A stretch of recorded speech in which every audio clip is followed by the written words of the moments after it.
Bienvenue dans Oser la reconversion, le podcast numéro 1 sur la reconversion. Je suis Claire Virose, ancienne avocate d'affaires, j'ai tout plaqué pour réaliser mon rêve. Et ça a été la meilleure décision de ma vie. Si toi aussi tu as choisi une carrière par défaut ou pour faire plaisir à ton entourage, tu te demandes ce que tu fais encore dans ton job, découvre ici, chaque lundi, des invités qui te ressemblent et qui ont osé la reconversion dans tous les domaines. Ils nous racontent leur success story pour, à ton tour, oser la reconversion. Après avoir écouté plus de 100 invités reconvertis avec succès depuis plus de 3 ans, c'est à votre tour de sauter le pas. Retrouvons-nous tous les jours ici pendant tout le mois de novembre pour le défi 30 jours pour oser la reconversion. Un épisode par jour pour vous accompagner pas à pas dans tous les domaines pour oser à votre tour la reconversion. Téléchargez dès maintenant le planning et workbook sur www.oserlareconversion.com. Je vous mets le lien dans la description de l'épisode. Lorsqu'on réfléchit à se reconvertir, on est souvent freiné par 2 raisons. Le manque de moyens financiers et la peur de quitter tous ses repères et de se lancer dans le vide sans filet.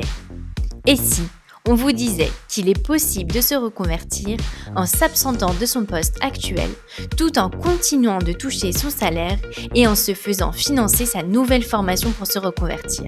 C'est la promesse de Transition Pro, l'interlocuteur privilégié des salariés pour financer leur reconversion. Dans le dernier épisode, vous avez découvert le témoignage de Lydia qui s'est reconvertie grâce à Transition Pro Bretagne. Profitez à votre tour de l'accompagnement de Transition Pro pour oser la reconversion. Que vous souhaitiez vous absenter de votre poste actuel pour vous former, démissionner pour suivre votre voie ou faire valider vos acquis d'expérience, les équipes de Transition Pro vous accompagnent dans toutes les démarches administratives et assurent votre suivi pour mener à bien votre projet de reconversion. Transition Pro, leur métier, c'est changer le vôtre.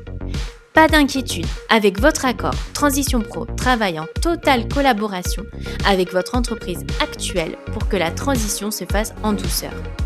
Transition Pro, c'est aussi une offre de services complète avec des webinaires, des ateliers d'information, un accueil physique et téléphonique et des démarches dématérialisées. Alors, si vous souhaitez changer de métier ou faire évoluer votre carrière, rendez-vous sur le site www.transition.pro.fr. Vous trouverez le contact de votre Transition Pro régionale. Je vous mets le lien dans les notes de l'épisode. Aujourd'hui et à l'occasion des 30 jours pour oser la reconversion du mois de novembre, c'est à mon tour de passer derrière le micro d'oser la reconversion. Je ne compte plus le nombre de fois où les invités m'ont dit en off « Mais toi aussi, tu devrais raconter ta reconversion ». Mais je crois que j'étais un peu intimidée. Alors ça y est, pour entamer la dernière semaine du challenge 30 jours pour oser la reconversion, je me lance et je vous raconte comment je suis passée d'avocate fiscaliste à influenceuse mode et entrepreneur multipassionnée. Je suis interviewée par Johanna qui travaille avec moi depuis 1 an sur Oser la reconversion. Avocate fiscaliste pendant 2 ans, j'ai tout plaqué pour déménager à Londres et lancer ma marque de mode il y a 4 ans déjà. Je vous raconte aujourd'hui comment partager mes looks du jour sur Instagram ont été une révélation. Aujourd'hui, je partage mon temps entre la mode et le podcast Oser la reconversion. Je couvre notamment les Fashion Week de Londres et Paris et mes looks paraissent régulièrement dans la presse, Vogue, Nylon Magazine, Hola. Je travaille avec Johanna et Lorraine sur le podcast Oser la reconversion que j'ai lancé il y a 3 ans. Alors avec Johanna, on a évoqué mes débuts sur Instagram, comment j'ai décidé de tout plaquer pour déménager à Londres, pourquoi j'ai décidé d'arrêter ma marque de mode, comment je gagne ma vie aujourd'hui, à quel point avoir une équipe qui travaille avec moi est une grande source de motivation, les dessous du podcast Oser la reconversion et mes projets pour l'avenir. Mais je ne vous en dis pas plus et laisse place à ma conversation avec Johanna. Mais bonjour Claire-Vie, bienvenue dans Oser la reconversion. Je suis ravie de t'accueillir aujourd'hui. On a plus l'habitude de t'entendre toi dire cette phrase, mais bienvenue à ton tour. Bonjour Johanna, ça me fait tout drôle de passer de l'autre côté et d'être l'invitée d'Oser la reconversion. C'est vrai que c'est assez surprenant, mais on a hâte d'entendre enfin ton témoignage. Est-ce que tu peux nous expliquer déjà comment est-ce que tu as eu l'idée de faire cet épisode un peu inversé ? Oui, alors c'est vrai que j'ai eu énormément de demandes pour faire cet épisode inversé. D'abord de la part des invités que je recevais en fait. Souvent ils me disaient mais toi raconte-moi un peu en off à la fin des épisodes. Et ils me disaient souvent mais pourquoi tu enregistres pas un épisode inversé? Et puis aussi de la part des auditeurs, des abonnés, de mon entourage aussi. Et puis bizarrement en fait j'avais un petit peu peur de sauter le pas de mon épisode puisque c'est vrai que c'est pas facile en fait de se livrer sur quelque chose d'aussi personnel parce que finalement c'est un cheminement personnel. Mais ça y est, à l'occasion du mois de la reconversion, je me suis dit que c'était le moment pour sauter le pas et puis oser la reconversion.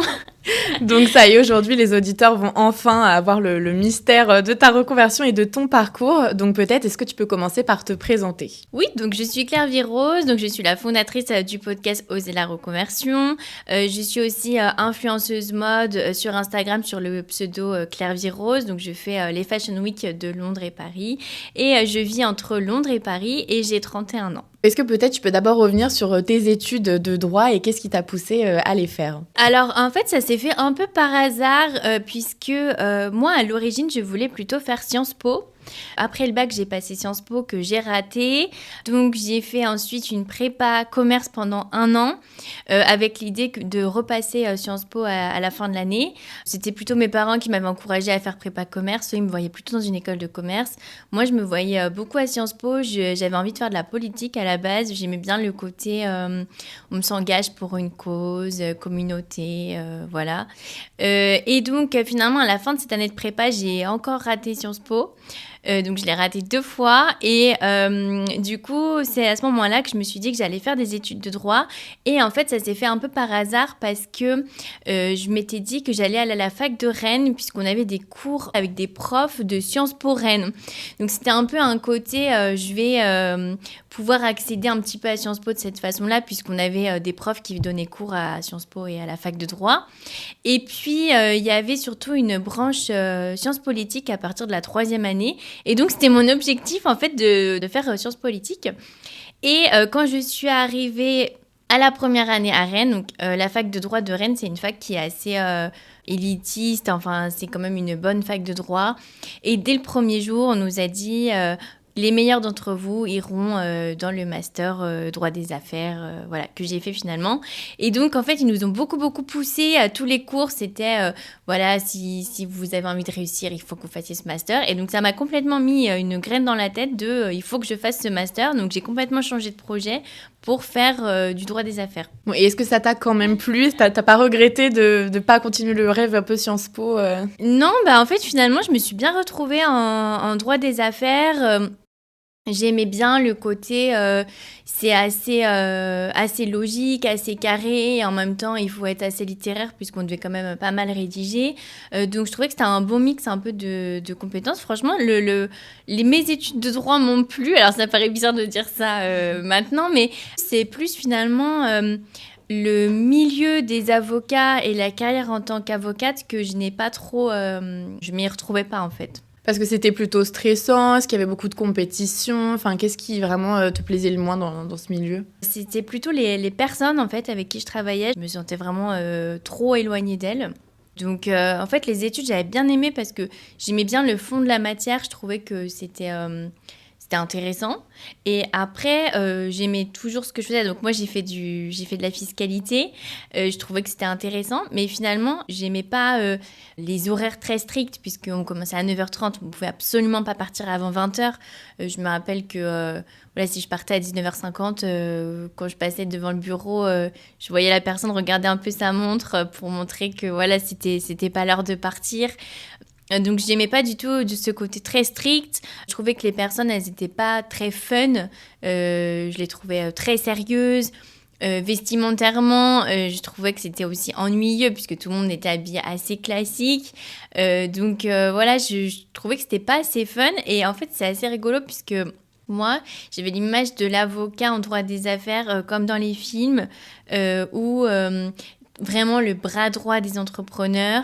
Et puis, j'avais l'impression que j'allais avoir mes clients et puis qu'on allait m'appeler en me disant « Claire-Vie, voilà, j'ai un problème avec ce contrat. Est-ce que tu peux m'aider? Qu'est-ce que t'en penses? Est-ce que je devrais y aller ?» Donc, rien à voir finalement avec ce que j'ai fait. Et du coup, en fait, j'ai vraiment une désillusion parce que c'est rigolo, mais j'avais ce mythe des déjeuners d'affaires. J'avais vraiment beaucoup envie de networker, de rencontrer du monde, d'être vraiment au cœur du business. Mais je me disais, bah moi, c'est bien, je vais faire avocat d'affaires. Comme ça, c'est plus sérieux, plus stable. Ça correspondait plus avec là d'où je venais, ma famille. Mais en même temps, j'allais avoir un peu le fun des affaires. Donc, c'est pour ça que j'avais choisi avocat d'affaires. Et puis, en fait, ça avait rien à voir parce qu'en fait, je passais mes journées vraiment dans un bureau, seule, enfermée, à lire des textes de droit. Oui, tu avais déjà l'image de la businesswoman dynamique sur tous les fronts et en fait, c'était un peu, enfin pas ennuyant, mais c'était pas autant à fond que tu pensais, ouais. En fait, exactement, finalement, moi, je voulais être entrepreneur, en fait, sans le savoir. Au fond de toi, c'était déjà clair, en fait. Et c'était rigolo puisque... en fait, quand j'ai fait mes études, et puis même quand j'étais avocate, j'adorais être dans des clubs de femmes d'affaires. Donc, je m'appelle quand j'étais en droit, j'avais dit à une copine, viens, il y a une réunion de femmes d'affaires pour rencontrer un peu des femmes qui ont réussi. Et puis même après, et je comprenais pas trop pourquoi ça intéressait pas les autres personnes. Je me disais, mais c'est super important de rencontrer... j'avais toujours un peu cette admiration aussi. Et surtout pour les femmes, oui, voilà, d'avoir des conseils. Donc voilà, en fait, je pense que ce que j'ai trouvé vraiment difficile dans le métier d'avocat, c'est le côté très, très solitaire, puisque même on est souvent, en fait, dans des bureaux seuls, puisque forcément, tu dois te concentrer, réfléchir. C'est vraiment quelque chose où tu fais très peu de points, même avec les personnes, puisque... tu vas envoyer, par exemple, tes drafts par mail, ils vont te répondre par mail. Moi, j'aimais bien échanger, dire, ah voilà, qu'est-ce que tu penses de ça Donc, je manquais vraiment, en fait, d'interaction humaine, en fait. Est-ce qu'il y a un petit peu aussi le côté manque de créativité, de réfléchir autre, enfin, de sortir un peu des textes de loi un peu déjà établis et de vraiment proposer des choses qui viennent de toi et que tu puisses, créer, imaginer Oui, c'est vrai que je me sentais frustrée et c'est rigolo parce que justement, j'ai eu le déclic un peu de me dire, bon, il va falloir que je change rapidement parce que, en fait, je m'étais dit, moi, j'avais toujours un peu cette passion pour la mode depuis toujours. Et dans l'idée, je m'étais dit, je vais faire avocate chez Chanel, Dior, LVMH, L'Oréal, dans des maisons mode ou beauté, très girly, qui font rêver aussi le côté luxe. Et je m'étais dit, je vais faire ça, comme ça, j'ai la stabilité d'avocate. Voilà, ça correspond bien avec... ce qu'on m'a dit de faire et puis ce que je pensais qu'il fallait. Voilà. Et puis en même temps, je m'étais dit, comme ça, j'ai quand même le fun un peu de ce que j'aime parce que je suis au milieu d'une maison de luxe, de beauté.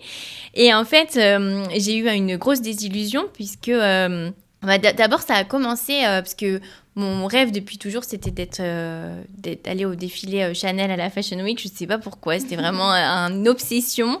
Et en fait, dingue parce que quand j'étais en stage à l'école d'avocat, je m'étais bien nouée d'amitié avec ma maître de stage. Et c'est pareil, elle était très girl boss, elle networkait beaucoup. Donc elle avait un petit peu ce côté-là.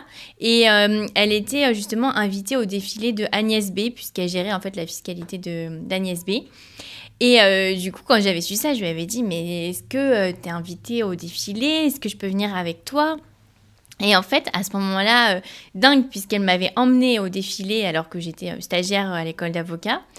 Et j'ai eu une grosse désillusion au défilé, puisqu'en fait, j'ai découvert qu'au défilé de mode, il y a toujours 3 défilés de mode. Donc pour Agnès B, par exemple, il y avait 3 défilés de mode organisés. Il y avait le premier défilé pour...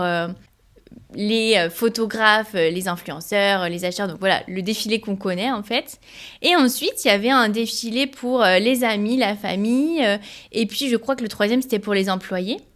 Et du coup, moi, je m'étais retrouvée invitée. Donc là, j'arrivais, je me disais, il va y avoir les photographes, les stars, enfin vraiment, voilà. Le côté glamour, les paillettes, ouais. Exactement, le côté paillettes, voilà, tout ce que j'avais envie de voir. Et en fait, je suis arrivée, il n'y avait aucun photographe, aucune star, aucun influenceur. Et puis, en fait, parce que c'était le défilé des amis, famille, puisque c'était son avocate un peu... Et donc là, j'ai réalisé qu'en fait, mon plan de travailler... dans une maison pour peut-être accéder au défilé, accéder un peu à ce monde-là, en fait, j'arriverai jamais à aller au défilé que je voulais. Parce que même si j'arrivais à faire ce plan-là, je serais au 2e défilé. Oui, il y avait ce côté, la mode reste quand même très élitiste et un peu inaccessible, même quand on fait partie des entreprises ou autre, quoi. Oui, voilà, exactement. Et puis après, donc déjà, ça m'a fait un petit déclic de me dire, voilà, même si je fais ce plan, imaginons par exemple, je travaille chez Chanel pour aller au défilé Chanel, je serai jamais au défilé, waouh.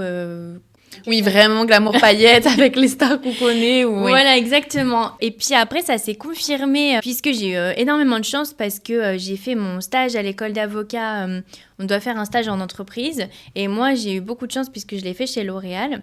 Et j'ai eu vraiment beaucoup de chance puisque c'était un peu mon plan. À la base, je m'étais dit, je vais faire avocate pendant un temps, puis ensuite j'irai chez L'Oréal, Dior, Chanel, voilà. Les grandes maisons. Exactement. Et j'ai eu de la chance parce que je l'ai fait tout de suite, vraiment, quand j'étais à l'école d'avocat. Donc, je me suis rendu compte de ce que c'était. Donc là, vraiment, je me rappelle quand j'ai eu ce stage, j'ai ouvert le champagne, j'ai fait une soirée avec mes amis. C'était vraiment limite plus dingue que quand j'ai été avocate. Quand t'as eu le barreau.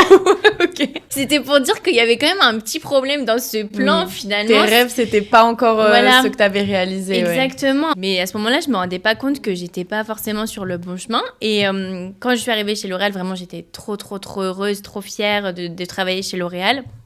Et en fait, donc j'étais à la direction fiscale de L'Oréal.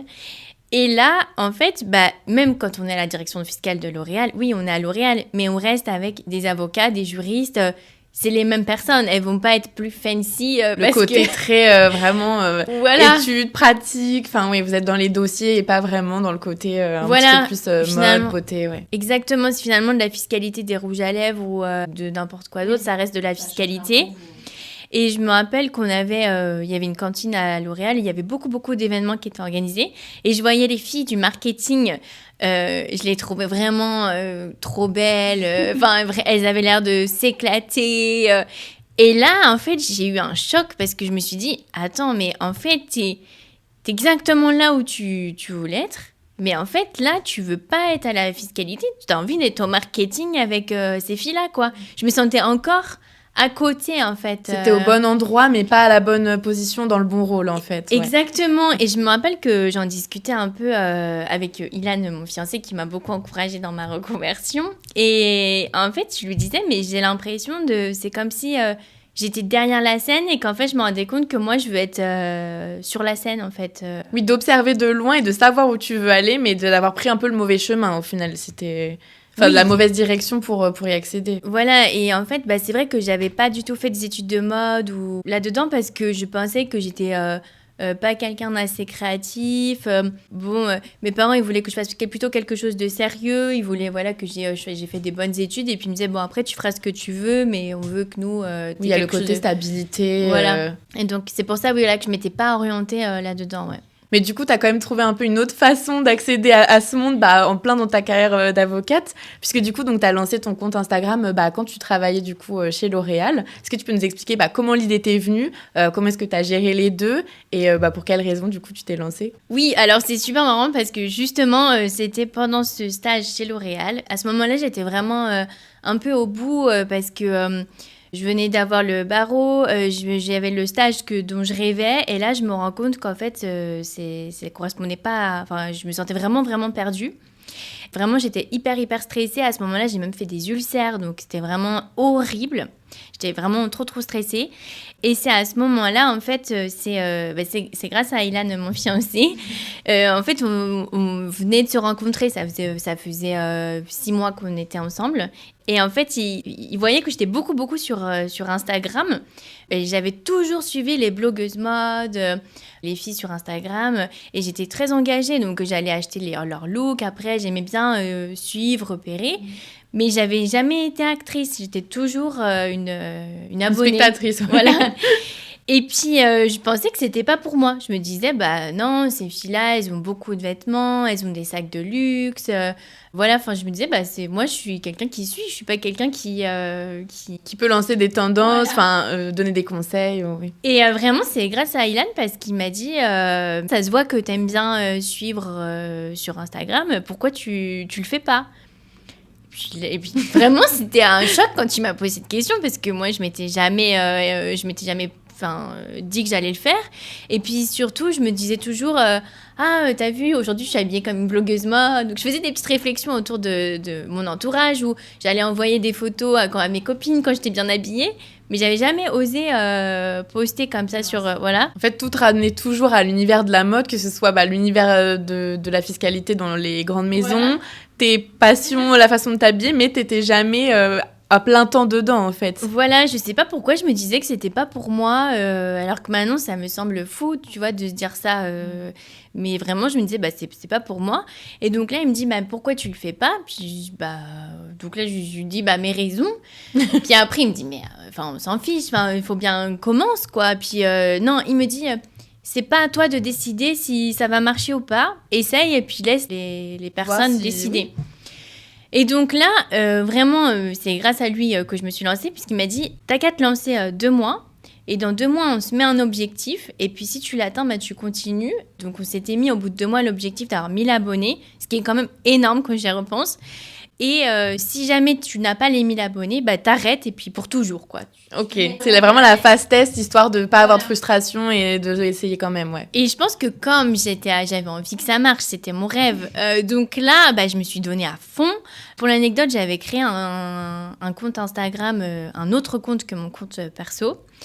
Et je l'avais donné à personne, parce que j'étais gênée, j'avais un peu honte. Il y a un peu ce côté, je me lance, j'ai pas trop envie qu'on voit tout de suite, surtout, ouais. Et puis ça n'allait pas du tout avec l'image, j'avais l'impression qu'on pouvait pas être avocate et en même temps passionnée de mode ou influenceuse, je trouvais que ça n'avait rien à voir. Et donc, pour l'anecdote, c'est mes co-stagiaires chez L'Oréal qui m'ont pris la première photo à une pause midi dans les locaux, dans les jardins de L'Oréal, parce qu'il y avait un petit parc. Et du coup, on a commencé à poster comme ça. Et puis après, du coup, c'est Ilan, mon fiancé, qui me prenait en photo tous les dimanches. Et après, je postais toutes les semaines. Et vraiment, là, j'ai adoré. C'était vraiment une révélation de trouver... j'avais jamais eu vraiment mon truc à moi qui me passionne autant, donc c'était vraiment tous les week-ends, et en fait surtout ce qui est dingue c'est que ça a vraiment hyper bien marché.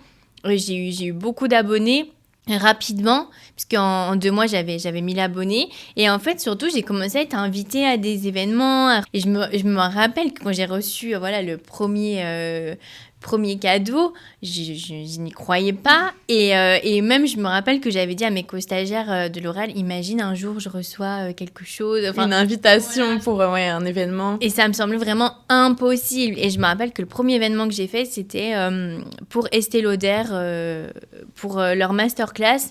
Donc, incroyable. Pour le premier événement, du coup, est-ce que tu as vraiment senti la différence de, par exemple, quand tu as fait le défilé avec ton ancienne maître de stage, où tu avais l'impression justement d'être plus spectatrice, et là où tu étais vraiment actrice de l'événement, est-ce que tu as senti une différence ? Tu étais pas déçue en tout cas ? Oui, exactement. En fait, pour la première fois, je me suis dit, ça y est, je suis à ma place, c'est là où je dois être, et puis je m'éclatais. Et surtout, en fait, je m'en fichais en fait un peu de ce que les autres pensaient. Il y avait ce côté, enfin, je fais quelque chose très pour moi. Très libérateur, oui. Et du coup, donc, au fur et à mesure, c'est devenu un peu plus qu'un side project, du coup. Comment ça s'est passé quand tu as commencé à en parler à ton entourage ? Est-ce qu'ils t'ont soutenu ? Comment ça s'est passé ? Mon fiancé m'a beaucoup soutenue puisque c'est grâce à lui que je me suis lancée. Après, ma famille, c'est vrai, n'a pas trop compris, comprenait pas bien. C'était un peu le truc que je faisais à côté. Je disais, bon, voilà. C'est plutôt un hobby, ouais. Voilà, je pense qu'ils avaient pas trop mesuré la difficulté que j'avais dans le métier d'avocate. Je pense qu'ils se rendaient pas compte de à quel point c'était difficile pour moi. C'est un peu les métiers illustres où on se dit on a un peu réussi quand on est avocate, c'est un peu le Graal, mais en fait on peut être malheureux au final du coup. Oui, c'est ça, et surtout ce que je trouvais difficile quand j'étais avocate, c'était le côté c'est beaucoup de temps, donc on finit tard le soir, donc en fait c'est dur d'avoir un équilibre de... je peux faire ça et en même temps j'ai mes passions et puis j'ai un équilibre dans ma vie en fait. C'était ça mon problème. Ouais. Oui, là il n'y avait pas de place pour autre chose. C'était vraiment que le travail. Oui, c'est ça, ouais. Donc du coup ton compte Instagram prend plein d'ampleur, t'as beaucoup de réactions, ça plaît beaucoup. Qu'est-ce qui te fait te dire ok, là maintenant je me lance à plein temps dedans, c'est ce que je veux faire et je quitte le milieu du droit ? Alors en fait c'est rigolo parce que j'ai pas vraiment pris la décision. Je me suis pas dit ça y est, je quitte. En fait, ce qui s'est passé, c'est que mon fiancé Ilan est parti à Londres. Ça s'est fait un petit peu du jour au lendemain, puisqu'en fait, il a trouvé un job là-bas. Donc moi, à ce moment-là, j'étais toujours avocate à Paris. Et donc, pendant 6 mois, en fait, j'ai été le voir tous les week-ends à Londres. Donc, on était, à distance. Et j'ai adoré Londres. Vraiment, ça a été une révélation. En plus, à ce moment-là, j'étais toujours sur Instagram. Ça faisait à peu près 1 an, je crois, que je m'étais lancée. Ça a été super rapide. Et en plus, à Londres, ils sont vraiment très, très en avance sur tout ce qui est social media, les influenceurs. C'est vraiment un autre monde. Et aussi, c'est un autre monde sur le côté vis tes rêves, on n'a qu'une vie, vas-y à fond. Ils sont vraiment... les jugements des autres. C'est un petit peu plus encourageant qu'à Paris où c'est plus, c'est un peu plus compliqué de se lancer dans des domaines un peu plus inhabituels. Ouais. Exactement. Donc vraiment, je me suis dit, mais c'est génial, j'adore. Et au bout de 6 mois, il devait revenir, en fait, parce qu'il était parti pour 6 mois. Et puis finalement, il a une autre opportunité, donc ça s'est continué. Et là, moi, vraiment, je n'en pouvais plus, puisque... en plus, on était à distance la semaine, mais là, le week-end, j'adorais trop et je sentais vraiment trop un décalage entre ce que je faisais et puis ce que j'avais envie de faire. Et vraiment, j'ai des souvenirs d'être au bureau et de compter les heures et de regarder par la fenêtre. En plus, je travaillais à la Défense dans une tour et vraiment, je me sentais emprisonnée en fait. J'avais cette sensation de je suis pas où je dois être, voilà. Oui, et vraiment pas maître de mon temps, je détestais. Et donc au bout de 6 mois, je me suis dit en plus je parle pas très bien anglais, donc je vais partir à Londres, je vais le rejoindre. Et puis c'est à ce moment-là, je me suis dit en fait, je vais pas faire un métier dans le droit. J'ai qu'à faire une pause puisque moi j'ai tout enchaîné, j'ai toujours fait mes études, avocate, j'avais jamais fait de break, autre chose. Et donc je me suis dit je vais faire vendeuse dans un magasin de vêtements. Moi, c'était vraiment pour moi le dream, j'avais l'impression d'être dans mon film. Donc c'était vraiment trop bien, je vais faire vendeuse comme ça, pas de pression. Puis tu t'éloignais pas du milieu de la mode aussi, tu restais quand même dans ce que t'aimais. Exactement, comme ça je me rapproche de la mode et puis j'apprends l'anglais sans pression, voilà. Là je me dis ok, j'y vais. Donc franchement c'était assez incroyable comme expérience. Comme expérience parce qu'en plus on est parti de Paris, on avait un bel appart, j'étais avocate. À Londres on s'est mis en coloc, j'étais vendeuse, C'était un peu l'aventure de je pars de la stabilité d'avocate avec mon appart à je me lance dans l'aventure. Ouais. Et c'est rigolo parce que franchement, maintenant, quand j'y repense, c'était une des meilleures périodes de ma vie parce que c'était vraiment le côté on y va, on vit nos rêves, très romantique en plus, le côté... stimulant. Et donc là-bas, je m'étais dit, je fais une petite pause, je fais vendeuse comme ça. Et donc j'avais présenté à tout le monde comme, je fais une pause en fait. Et puis le temps que j'apprenne l'anglais, puis une fois que je saurais bien parler anglais, soit on va rentrer à Paris, soit on restera à Londres et puis je pourrais trouver un job en droit. Parce que je m'étais dit en plus qu'avec mon niveau, je pourrais pas trouver en droit. Et puis, en fait, j'ai eu 3 mois de préavis quand même, donc quand j'ai démissionné. Et puis, petit à petit, je me disais, mais je me sens tellement libérée de me dire que c'est fini. Je peux pas y retourner, c'est pas possible. Et donc, au fur et à mesure, moi, j'avais conscience que j'allais pas y retourner. Mais je l'avais pas forcément trop dit, quoi. Et vraiment, vraiment, vraiment, un des meilleurs souvenirs de ma vie, c'est le dernier jour. Mais c'est rigolo parce que je raconte souvent cette anecdote. C'est vraiment mythique, ça t'a marqué, vraiment. Donc, j'étais le dernier jour, donc j'étais avocate à la Défense. Donc, dernier jour, mais dingue, quand j'y pense, j'étais allée avec ma valise.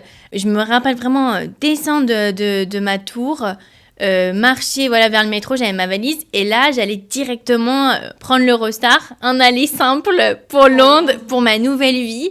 Et là, vraiment, ce soulagement de me dire, ça y est, Mais rien que de le redire, je me ressens soulagée.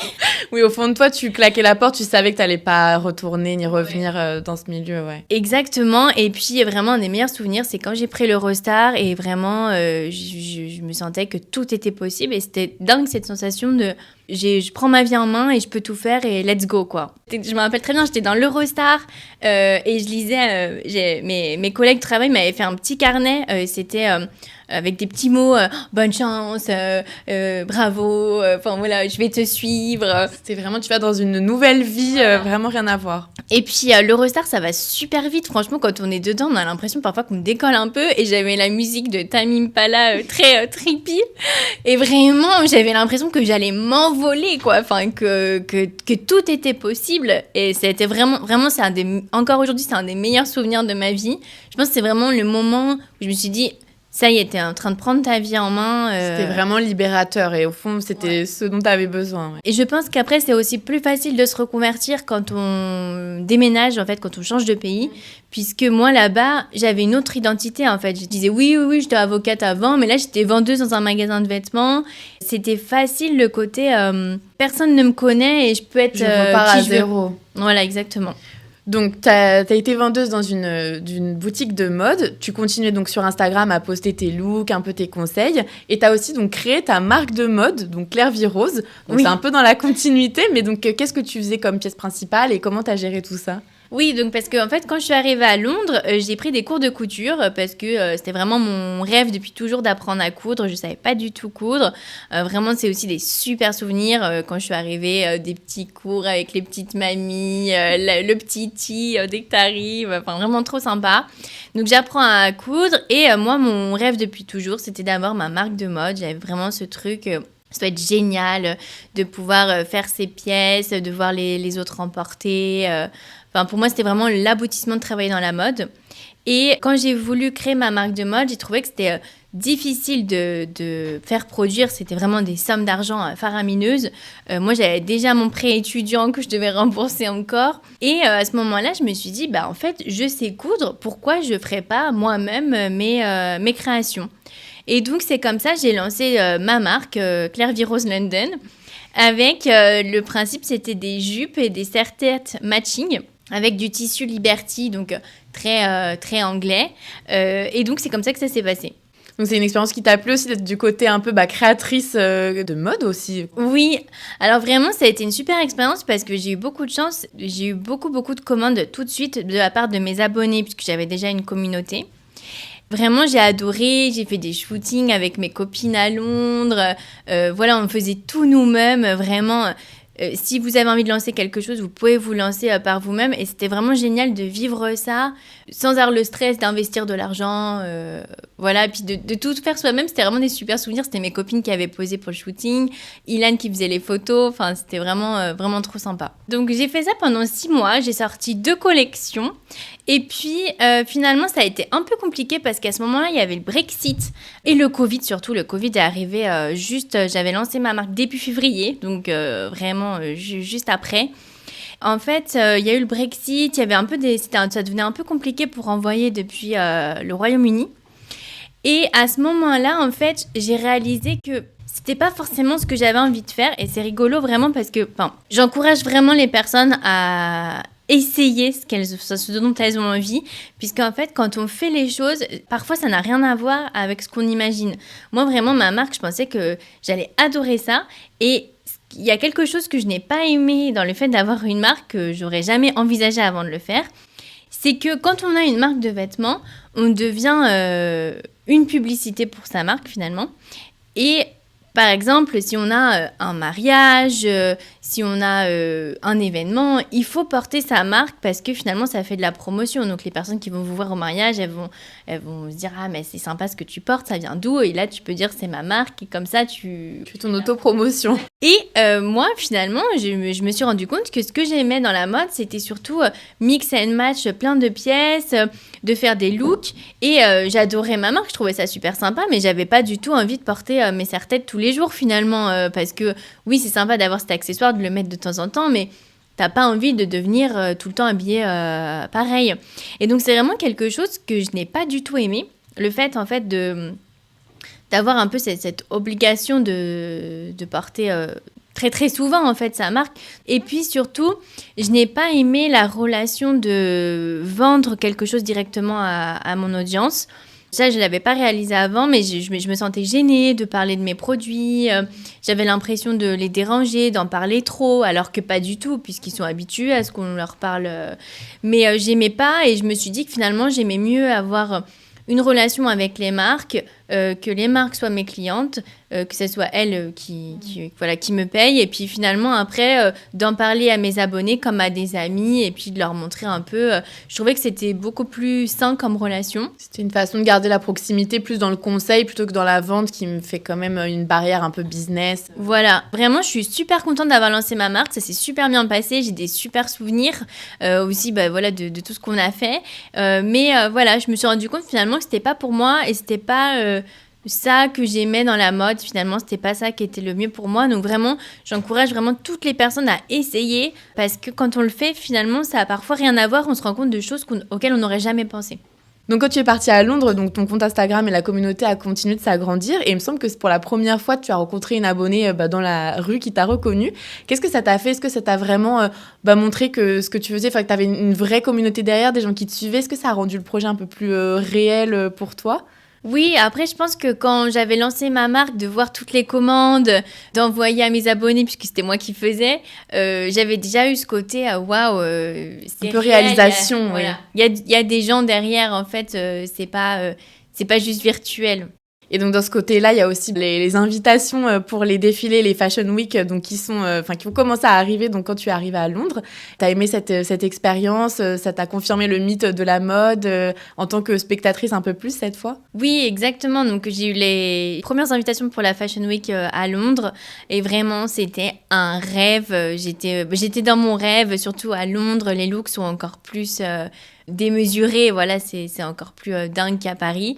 Donc vraiment, j'étais super heureuse et je me suis dit, waouh, c'est vraiment ça que j'ai envie de faire. Je trouve que vraiment dans la Fashion Week, il y a toujours une dimension où on se sent très privilégié. On sait que c'est difficile d'avoir ces invitations et donc quand on est invité, c'est hyper excitant parce qu'on sait que c'est unique et puis qu'on a beaucoup de chance d'être invité. Puisque je trouve que ce qui est dingue dans la Fashion Week, c'est que tu peux pas payer pour y assister, quoi. Tu vois, il y a le côté, il faut être quelqu'un. Il faut mériter de se faire sa place dans ce milieu, oui. Donc aujourd'hui, tu es créatrice de contenu multipassionnée, donc tu as aussi le podcast Oser la reconversion, mais on reviendra dessus un tout petit peu après. Au niveau de la création de contenu, comment est-ce que on a un peu cette tendance à penser qu'on ne peut pas vraiment en vivre ? Comment est-ce que toi tu le définirais ? Comment est-ce que ça se passe ? Oui, alors c'est vrai que c'est aussi quelque chose que j'ai réalisé quand je me suis reconvertie. On a beaucoup de produits offerts, beaucoup d'invitations et c'est très difficile d'être rémunéré. Donc en fait, on se rend pas forcément compte parce que quand on a un job à côté, on se dit waouh, ça prend de l'ampleur, j'ai plein d'invitations, je reçois plein de produits, j'ai de plus en plus d'abonnés. Et puis au moment où on quitte son job, là il faut quand même que l'argent rentre. Donc c'est un autre problème en fait auquel on se soucie pas forcément quand on a ça comme à côté. Et en fait, moi, je donnerais un peu deux conseils. Il y a un peu deux types. Il y a soit on a beaucoup d'abonnés et dans ce cas-là, on va être rémunéré pour sa communauté puisque les personnes ont envie de toucher votre audience. Ou soit vous faites du contenu plus qualitatif. C'est ce que moi, j'essaye de faire avec mon contenu mode. J'essaye de faire plus des photos, du contenu de qualité, je vais dire, pour que les marques ensuite puissent le reprendre. Donc, soit elles vont le reprendre sur leur site internet, dans leur newsletter, sur leurs propres réseaux sociaux. Et c'est comme ça qu'on peut se faire rémunérer, même quand on n'a pas énormément d'abonnés, parce que moi, j'ai 11 500 abonnés. C'est pas assez pour se faire rémunérer vraiment par rapport à sa communauté, en fait. Moi, c'est surtout par rapport à la qualité du contenu que je fais. Et je pense qu'il faut aussi essayer d'être assez niche. Donc, moi, je fais du contenu très mode, très look coloré, international. C'est pour ça que je suis passée en anglais. Parce qu'il faut vraiment, en fait, arriver à faire du contenu qu'on va avoir envie de vous acheter au final. À ce moment-là, tu as aussi lancé le podcast Oser la reconversion. Comment est-ce que ça s'est passé ? Comment l'idée t'est venue et comment tu as commencé techniquement à le lancer ? Oui, alors à ce moment-là, donc c'était un moment où j'ai un peu lancé ma marque de mode, j'avais beaucoup de questions, c'était toujours les mêmes questions qui revenaient, mais tu regrettes pas, comment t'as eu le déclic, vraiment toujours les mêmes questions. Et c'était vraiment au tout début des podcasts en France, puisque j'ai eu l'idée de le lancer en septembre 2020. En plein Covid, à ce moment-là, j'avais pas du tout imaginé ce que ça allait être aujourd'hui. C'était vraiment, je vais interviewer des personnes qui se sont reconverties. Déjà parce que je me sentais un petit peu seule dans ma reconversion. J'écoutais beaucoup de podcasts à ce moment-là. Je travaillais toute seule de chez moi, donc j'avais un peu le côté, les collègues me manquaient. ça me manquait d'échanger avec d'autres personnes. À ce moment-là, je me suis dit, je vais lancer un podcast. Comme ça, je vais aussi créer un peu un nouveau réseau. Je vais rencontrer d'autres personnes qui se sont reconverties. Je vais rencontrer des entrepreneurs. Une manière aussi de rencontrer d'autres personnes. Et surtout, j'avais envie de montrer que c'était pas moi qui étais exceptionnelle. Tout le monde pouvait le faire. Donc, je me suis dit, je vais interviewer plein de personnes qui se sont reconverties dans tous les domaines pour montrer que tout le monde peut le faire, peu importe son âge, peu importe son milieu social, peu importe sa carrière, peu importe sa personnalité aussi. Vraiment, c'est possible pour tout le monde. Et donc, c'est comme ça que l'idée d'oser la reconversion est née. Ça a commencé, j'avais fait sur mon tel avec mes écouteurs d'iPhone. Je me rappelle encore, on était dans une maison de vacances, une maison de famille en vacances. J'avais peur que les oncles arrivent. C'était vraiment trop rigolo quand j'y repense parce que c'était vraiment fait comme ça et j'ai eu beaucoup de chance parce que c'était au moment du Covid et donc beaucoup d'invités étaient dispo en fait. Donc moi j'ai contacté vraiment toutes les personnes que j'admirais et tout le monde était disponible puisque c'était le Covid donc c'était un peu creux et donc j'ai eu vraiment des invités géniaux que je pense que je n'aurais pas eu si je m'étais lancée dans une période d'activité normale où ils étaient occupés dans leur business. Et est-ce qu'oser la reconversion, c'est aussi un peu le moyen de reconnecter avec le côté entrepreneur dont tu parlais au début? Parce que du coup, tu as un peu plus le côté, je fais mes meetings, mes calls, j'écris les interviews, un peu ce côté un peu plus business que tu as moins dans la création de contenu. Oui, exactement. C'est vrai que ça m'a beaucoup plu puisque je me sentais la girl boss que j'avais envie d'être. Il y avait le côté je rencontre plein de personnes super intéressantes. C'est vrai que ça a allié les deux et je pense qu'aujourd'hui, je suis heureuse d'avoir le côté mode avec les Fashion Week, les shootings et je suis heureuse d'avoir le podcast parce que ça allie un peu les deux côtés entrepreneur et mode que j'adore et voilà, j'ai pas envie de choisir finalement entre les deux. Donc aujourd'hui, comment ça se passe donc entre la création de contenu sur Instagram, TikTok, LinkedIn, toutes les plateformes un peu de réseaux sociaux et le podcast? Comment est-ce que tu t'organises et tu gères tout ça? Je fais donc la création de contenu sur Instagram, donc plus les shootings mode. Sur YouTube, je donne aussi des conseils pour réussir les études de droit et j'ai le podcast Oser la reconversion une fois par semaine. Et donc finalement, toutes ces activités me permettent d'en vivre puisque j'ai des sponsors en fait dans tous les domaines. Alors pour l'anecdote, c'est assez rigolo parce que par exemple, je travaille avec Dalloz sur YouTube, donc c'est ceux qui font les codes civils. Le podcast, comme vous l'avez entendu, il y a la petite minute de publicité au début. Pour l'anecdote, c'est rigolo parce que mon père écoute des fois le podcast et puis il me dit j'aime bien quand j'entends la petite minute de publicité, je me dis que ça marche bien pour toi. Et voilà, j'ai aussi les collaborations sur Instagram et finalement, le cumul des activités me permettent d'en vivre aujourd'hui. Et surtout, j'aurais jamais pensé grandir aussi vite puisque aujourd'hui, je travaille avec toi, Johanna, qui m'interviewe, et avec Lorraine aussi. Donc, on est une équipe de 3 personnes. Donc, ça a grandi super vite. C'est quelque chose qui me plaît énormément, auquel j'aurais pas pensé. Puisque finalement, en fait, quand je me suis reconvertie, je me suis sentie assez seule. Et les collègues me manquaient. Ça me manquait d'échanger avec d'autres personnes, d'échanger sur mon travail. L'effet, la dynamique de groupe. Vraiment, je suis super heureuse aujourd'hui d'avoir une équipe et d'avoir retrouvé cette dynamique de groupe. Et puis, et je trouve que c'est vraiment super intéressant le côté on avance en équipe, on construit finalement une entreprise. Donc, c'est vraiment une facette auquel je n'avais pas pensé qui me plaît énormément. Oui, comme ça, tu retrouves aussi les pausages un peu plus animés, les after-work, mais ça permet aussi de lancer des super projets, comme là, vous l'avez entendu, donc le mois de la reconversion, et de lancer des projets encore plus gros, finalement. Oui, parce que finalement, tout seul, c'est pas possible de tout faire, et donc c'est vrai que quand on a une équipe, c'est incroyable tout ce qu'on peut faire. Donc, en tant que fondatrice et hôte du podcast Oser la reconversion, est-ce que tu as des invités qui t'ont marqué? Qu'est-ce que tu aimes le plus dans le fait de tenir un podcast? Oui, alors en fait, ce qui m'a vraiment étonnée, impressionnée dans le podcast, c'est à quel point mes invités se sont livrés dans le podcast. J'ai toujours eu un peu ce côté où on se confiait à moi beaucoup. Mes amis ou même des personnes que je rencontrais comme ça en soirée, elles allaient assez rapidement me parler de leurs problèmes, se confier. Je pense que ça fait partie de ma personnalité. J'ai sûrement une personnalité qui rassure et puis qui met en confiance assez vite.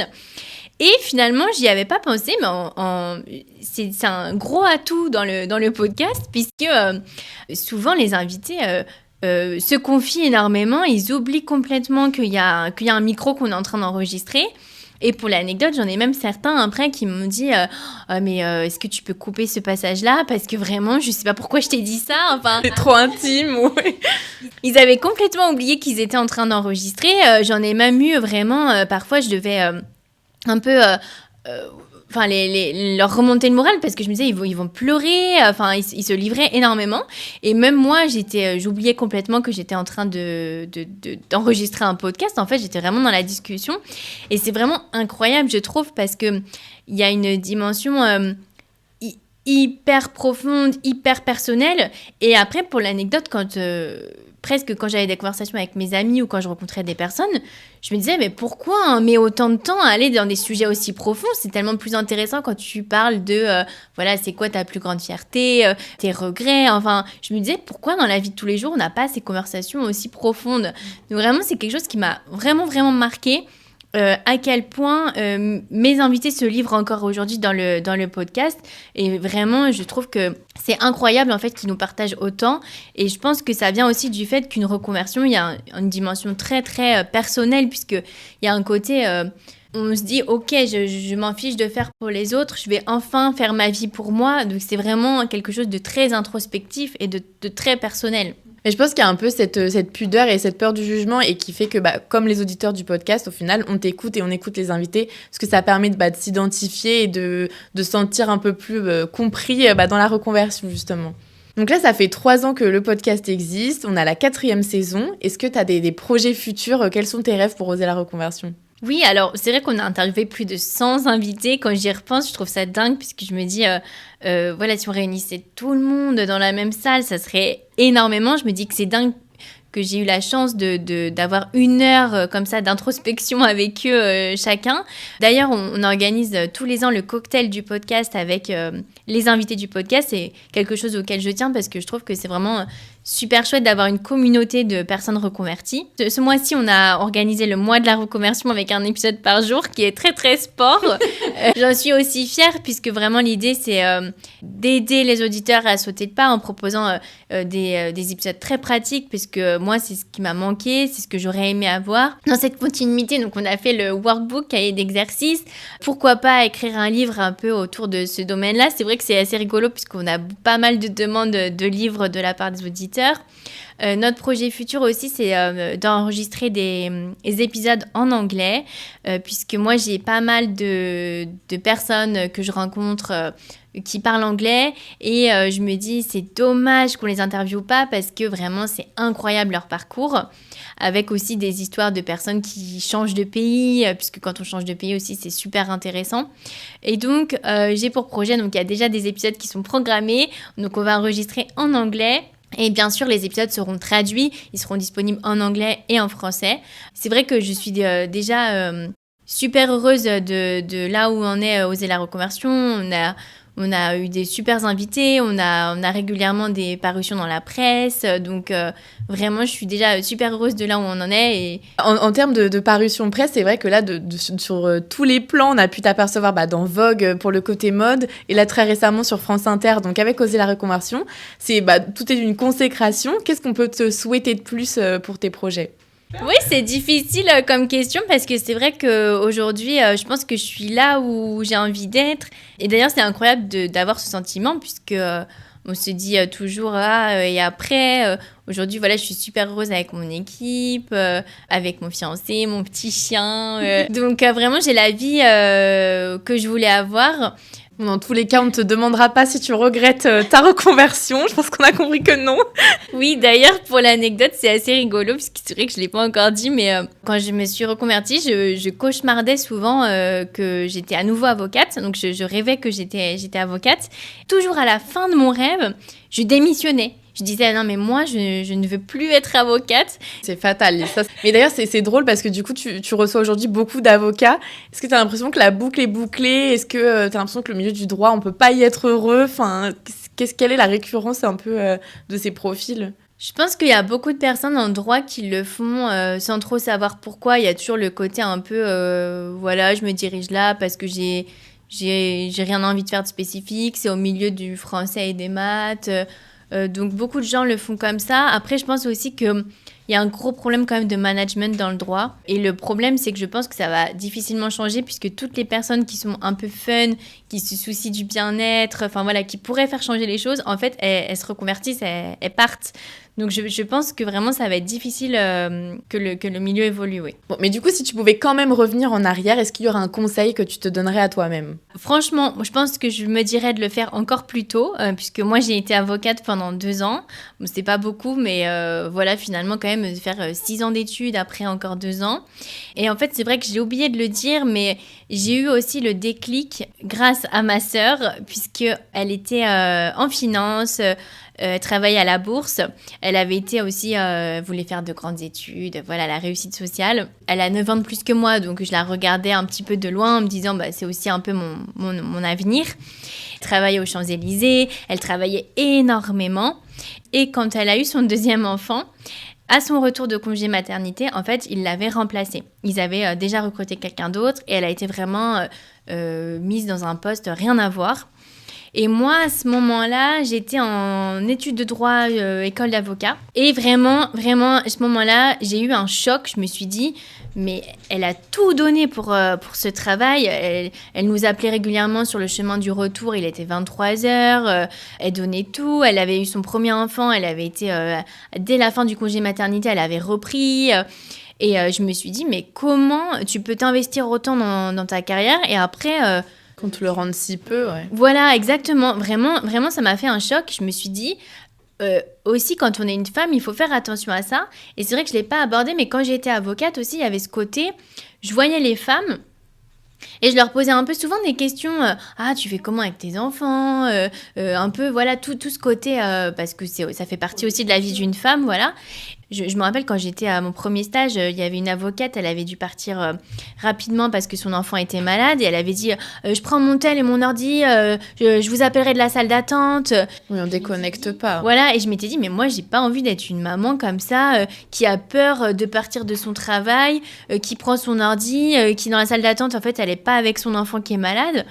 Et vraiment, je me suis dit, à ce moment-là, ça a fait un peu son chemin. T'avais pas envie d'être le genre de maman qui est un peu trop emprisonnée par son travail et qui peut pas se consacrer à sa famille. Oui, exactement. Et puis surtout, j'avais pas envie en fait de m'investir dans une carrière pour quelqu'un qui du jour au lendemain peut me changer complètement pour quelqu'un d'autre. En fait, il y avait pas de loyauté en fait.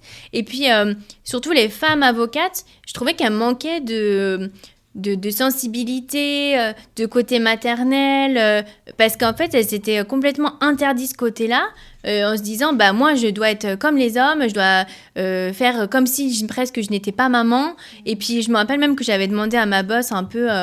que j'adorais, qui m'avait emmenée à la Fashion Week, je lui avais demandé un peu ses conseils. Elle m'avait dit, ah, alors mets en uniforme comme tu te mets en costume comme les hommes tous les jours, comme ça on ne fera pas de différence. Enfin, il y avait ce côté très...